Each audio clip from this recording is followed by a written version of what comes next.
ఈరోజు మల్యాల మండల BRS party ఆధ్వర్యంలో నిర్వహిస్తున్నటువంటి ప్రెస్ మీట్కి ఇచ్చేసినటువంటి నాతోటి బీఆర్ఎస్ నాయకులకి కార్యకర్తలకి శుభ అభినందనలు.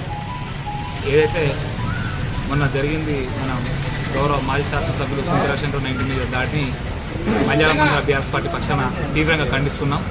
ఎందుకంటే ఇది హేయమైన చర్య, ప్రజాస్వామ్యానికి విఘాతం కలిగించే చర్య.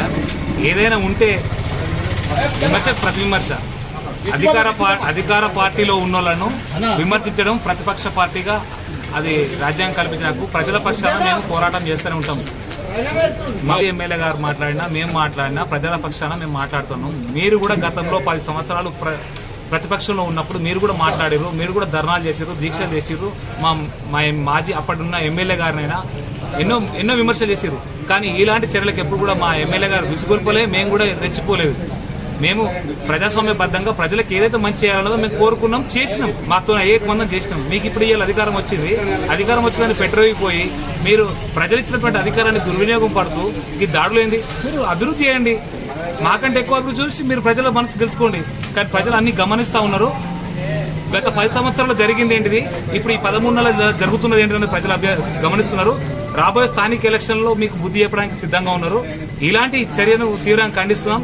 ఇలాంటి పునరావృతం కావద్దని కూడా మరోసారి హెచ్చరిస్తున్నాం. ఇంటి మీకు దాడులకైతే ఎవడు భయపడటం లేడు. ఇప్పుడు ఎవరైనా స్థానికత ఉన్నా స్థానికత లేకున్నా ప్రజాస్వామ్యబద్ధంగా మేము నడుచుకున్నాం, మీరు కూడా నడుచుకోవాల్సిందే. మీరేదో మీ చేతులు ఇలా అధికారం ఉందని చెప్పి పోలీసులను అడ్డం పెట్టుకొని ప్రతిదానికి ఏదో చేద్దామంటే ఇక్కడ ఎవరు భయపడలేరు. ఉద్యమాలు చేసి వచ్చిన వాళ్ళేమో అందరం. ఒక ఏదో మీ పోలీసులు వస్తానో లేకపోతే మీరు 10 మంది వచ్చి దాడి చేస్తున్న ఎవరు భయపడడానికి ఎవరు లేరు. ఎందుకంటే ఆ దాడికి పాల్పడ్డ నాయకులను ఖచ్చితంగా అరెస్ట్ చేయాలని చెప్పి మేము ఇందు మూలంగా ఇప్పుడు డిమాండ్ చేస్తున్నాం.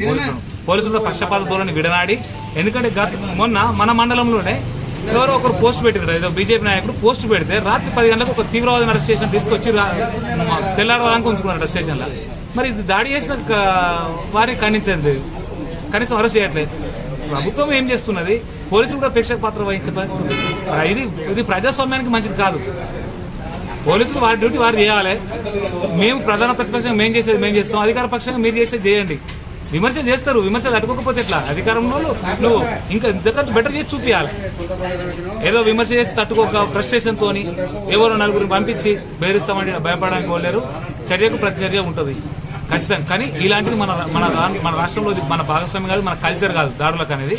కనుక ఇది గుర్తించి సమయం పాటించాలి.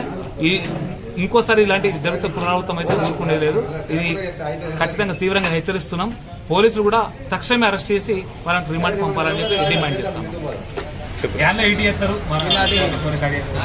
మల్యాల మండల బీఆర్ఎస్ పార్టీ ఆధ్వర్యంలో ఏర్పాటు చేసిన ప్రెస్ సమావేశాలు ఇచ్చేసిన ప్రెస్ మరియు ప్రింట్ అండ్ ఎలక్ట్రానిక్ మీడియా సోదరులకు, అదేవిధంగా బీఆర్ఎస్ పార్టీ నాయకులందరూ కూడా హృదయపూర్వక ధన్యవాదాలు తెలియజేసుకుంటూ, మరి మొన్న 2 రోజుల క్రితం జరిగినటువంటి మాజీ ఎమ్మెల్యే సుంకె రవిశంకర్ గారి ఇంటిపై దాడి మీరందరూ చూస్తూనే ఉన్నాం. మరి మనం నిజంగా రాజకీయంలో విమర్శకు ప్రతిబింబించ చేయాలి తప్ప నిజంగా వ్యక్తిగతంగా దాన్ని తీసుకొని వ్యక్తిగతంగా ఇంటిపై దాడి చేయడం అనేది చాలా బాధాకర విషయము. ఎందుకంటే మీరు అభివృద్ధి ఆయన 13 నెలలుగా మీరు ఏం చేశారో చెప్పండి అడిగారు. మరి మీరు దానికి ప్రతి విమర్శగా మీరు చేసిన అభివృద్ధిని చూపించాలి తప్ప ఇలా ఇంటిపై దాడి చేయడం అనేది చాలా బాధాకరమైన. మరి దాన్ని మేము తీవ్రంగా ఖండిస్తున్నాం. ఎవరైతే ఇంటిపై దాడి చేశారో యువజన కాంగ్రెస్ నాయకులందరినీ కూడా వారి చట్ట రీత్యా వారిపై చర్య తీసుకొని వారిని అరెస్టు చేయాలని మేము కోరుచున్నాం.